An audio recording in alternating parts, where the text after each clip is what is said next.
Hello students, मैं हरजिंदर पाल सिंह आज नया एडवांस वेल्डिंग का एक वीडियो लेके आया हूं। उस वीडियो में जो आज का टॉपिक है उसका नाम है अल्ट्रासोनिक वेल्डिंग। ठीक है, ये अल्ट्रासोनिक वेल्डिंग क्या है, आज हम इसके बारे में डिस्कस करते हैं। तो सबसे पहले हम डिस्कस करेंगे डेफिनेशन।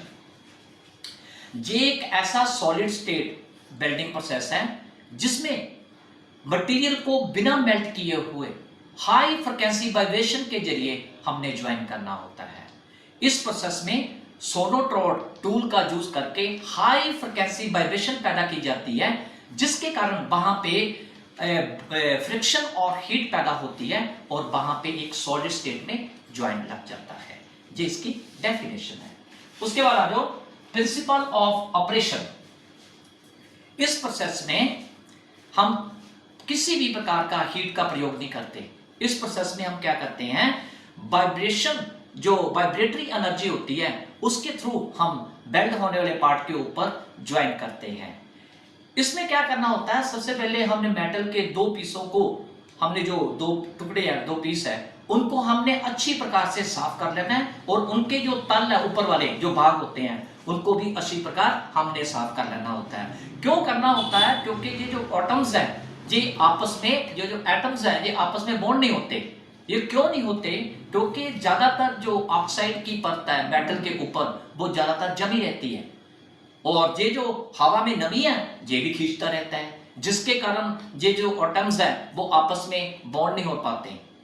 तो उनको बॉन्ड करने के लिए हमें ऑक्साइड की परत और नमी की परत हटानी पड़ती है ताकि ये दोनों जो एटम्स हैं वो आपस में बॉन्ड हो सके और वहां पे प्रॉपर ज्वाइन लग सके। इस प्रोसेस में जब हम अल्ट्रासोनिक एनर्जी यूज करते हैं तो ये जो औकड़े हैं ये हाई वाइब्रेशन एनर्जी के कारण दूर हो जाती है। फिर ये जो एनर्जी है ये क्या करते हैं, मेटल्स के जो ऊपरले पार्टिकल्स होते हैं उनको प्रेस करके हम परत और नमी को बाहर निकाल देते हैं। फिर वहां पे ये दोनों जो ऊपर वाले भाग आपस में ज्वाइन होने के लिए तैयार हो जाते हैं और फिर वहां पे एक सॉलिड स्टेट रूप में ज्वाइन लग जाता है। ये जो वाइब्रेटरी एनर्जी है ये एक ट्रांसड्यूसर के सहायता से हम प्राप्त करते हैं। जो ट्रांसड्यूसर होता है वो हाई फ्रिक्वेंसी इलेक्ट्रिकल एनर्जी को वाइब्रेटरी एनर्जी में यानी कि चेंज कर देता है।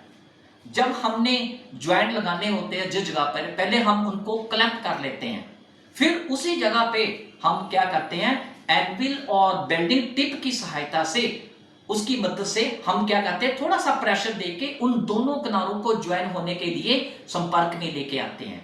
फिर क्या करते हैं, जो मैकेनिकल जहां उसकी जो वाइब्रेटरी एनर्जी होती है उसको ज्वाइंट के बीच में हम निकालते हैं। फिर वहां पे एक सॉलिड रूप में प्रॉपर पक्का ज्वाइंट लग जाता है। इस प्रोसेस से क्या होता है, हम जो एल्युमिनियम के फॉइल्स होते हैं पतले पतले पतरे होते हैं उनको आपस में जोड़ा जाता है। ये जो थिन शीट है उनको भी आपस में जोड़ सकते हैं और ये जो पैकेजिंग है जो कि इंडस्ट्री में है उनको सील कर सकते हैं और इसको यानी कि न्यूक्लियर फ्यूल की तैयारी के लिए भी हम यूज कर सकते हैं। ठीक है, अब हम इस प्रोसेस को डायग्राम के थ्रू समझते हैं। ये हमारा जनरेटर है। ये जो ट्रांजिस्टर है ये क्या करता है, जनरेटर से हाई पावर एनर्जी सिग्नल को मैकेनिकल एनर्जी में कन्वर्ट करता है। ये जो ट्रांजिस्टर है इसका क्या काम था, ये हाई जनरेटर जो इलेक्ट्रिकल सिग्नल होता है उसको मैकेनिकल वाइब्रेशन में यानी कन्वर्ट करता है। प्लस ये जो बूस्टर है, ये वाला जो बूस्टर है ये क्या करता है, ये जो ट्रांजिस्टर और हॉर्न सोनोट्रोड है इसके बीच में बॉन्डिंग का काम करता है।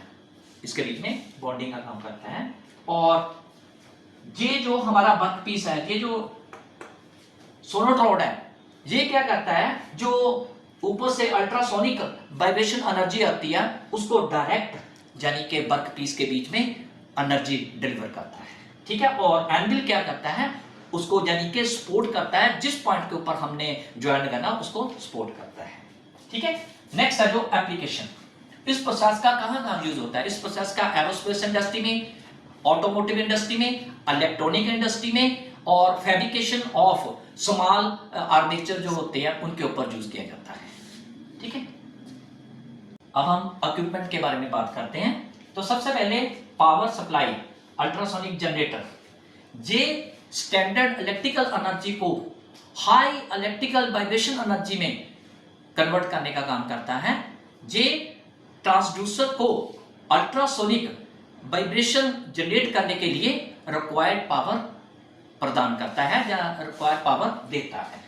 उसके बाद आ जाओ ट्रांसड्यूसर, जे जनरेटर से हाई इलेक्ट्रिकल एनर्जी सिग्नल को मैकेनिकल वाइब्रेशन में या मैकेनिकल वाइब्रेशन में ये कन्वर्ट करने का काम करता है। उसके बाद आ जाओ बूस्टर, ये बूस्टर क्या करता है, ये अल्ट्रासोनिक की जो रेज होती है उनको यानी कि कम या ज्यादा करने का काम करता है। ये क्या करता है, ट्रांसड्यूसर और हॉर्न के बीच में ये बूस्टर का काम करता है, ठीक है। और तीसरा आ जाओ हॉर्न यानी कि सोनोट्रॉन, ये क्या करता है, जिस जगह पर हमने वेल्डिंग करनी होती है ये उस जगह पर यानी कि डायरेक्ट वाइब्रेशन एनर्जी डिलीवर करता है। और ये जो होता है ये टाइटेनियम, क्रोमियम, एल्यूमिनियम या क्रोमियम का बना होता है। नेक्स्ट आ जाओ फिक्सचर और एम्बिट, ये क्या करता है, जॉब को यानी कि होल्ड करके रखता है। ये भी इंश्योर करता है कि अलाइनमेंट और प्रॉपर प्रेशर डिस्ट्रीब्यूट बने रहे, ठीक है।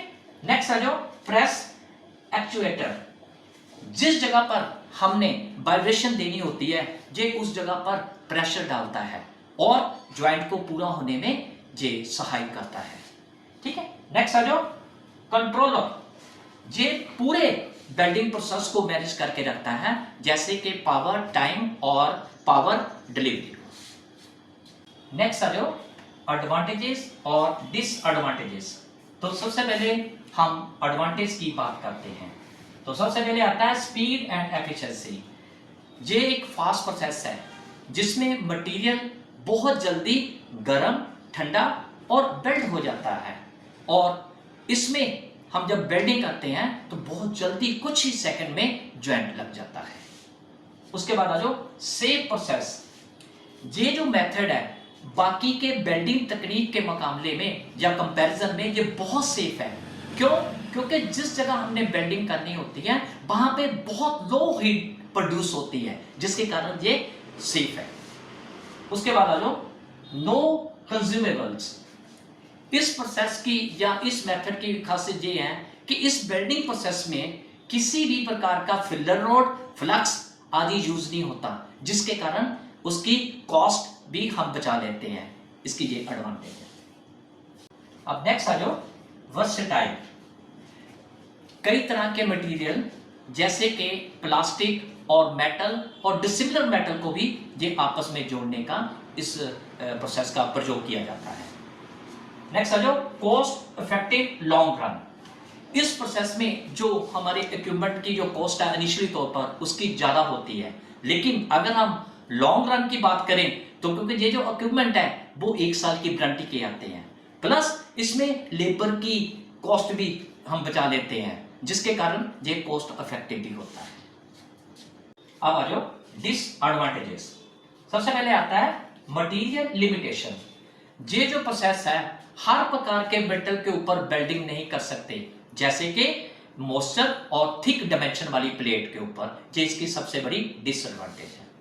उसके बाद आ जाओ जॉइंट टाइप लिमिटेशन, ये प्रोसेस लैप जॉइंट लगाने के लिए यही सबसे मशहूर है, लेकिन इस प्रोसेस में ना तो कॉर्नर जॉइंट लगता है ना एज जॉइंट लगता है, जिसके कारण इस प्रोसेस की ये दूसरी डिसएडवांटेज है। नेक्स्ट आ जाओ सेटअप कंसीडरेशन, इस प्रोसेस में एक तो मैंने जैसे कि बताया कि इसकी कॉस्ट बहुत ज्यादा है। जब इस प्रोसेस को हम लगाते हैं तो इसको यानी कि इंस्टॉल करने के लिए बहुत यानी कि स्किल्ड पर्सन चाहिए, ताकि इसकी जो मशीन है तभी एफिशिएंसी दे पाएगी अगर आपके पास स्किल्ड ऑपरेटर है, ठीक है। तो ये इसकी ये डिसएडवांटेज है। नेक्स्ट आ जाओ फ्लैश जनरेशन, इस प्रोसेस में क्या होता है कई बार मेटल के और प्लास्टिक के जो छोटे छोटे कण होते हैं वो बेल्ट के इर्द गिर्द इकट्ठे हो जाते हैं, जिसके कारण जो बेल्ट की स्ट्रेंथ है वो कम हो जाती है, थिन हो जाती है, ये भी इसकी डिसएडवांटेज है। नेक्स्ट आ जाओ नॉइज एंड सेफ्टी कंसर्न, इस प्रोसेस से क्या होता है कि जब ये प्रोसेस चलता है ना, बहुत ज्यादा हाई वाइब्रेशन और साउंड वहां पे प्रोड्यूस होती है, जिसके कारण वहां पे डिस्टर्बेंस पैदा हो जाती है। और उसके बाद क्या होता है, ऑपरेटर के कानों में नुकसान आ सकता है, ऑपरेटर सुन भी नहीं सकता है, इसीलिए उसके कानों का ये सबसे बड़ा डिसएडवांटेज है। तो बेटे ये था मेरा आज का जो एडवांस वेल्डिंग का अल्ट्रासोनिक चैप्टर था। ये आपको कैसा लगा आपने कमेंट सेक्शन में जाके इसके बारे में बताना है, और साथ में आपने लाइक शेयर भी करना है और सब्सक्राइब भी करना है। Have a nice day.